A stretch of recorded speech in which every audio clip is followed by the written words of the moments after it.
مركز السلمي لتنجيد السيارات. الفرع الرئيسي الحديدة بيت الفقية شارع المرور. الفرع الثاني مركز السلمي للإبداع تعز دمنة خدير. المركز الثالث عالم الإبداع عدن. سوق الحمام المتميز في عالم التنجيد والديكورات، تنجيد درجات نارية، سيارات، شاحنات، زينة سيارات، تلبيس مجالس، كل هذا في مركز السلمي تحت إشراف حميد وإخوانه.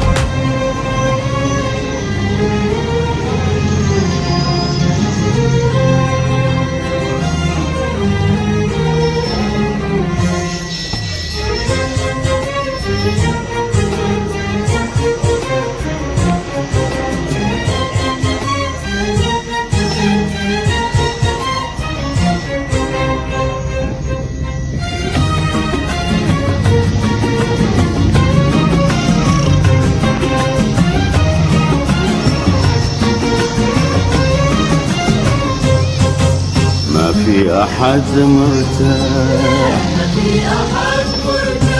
كل واحد معه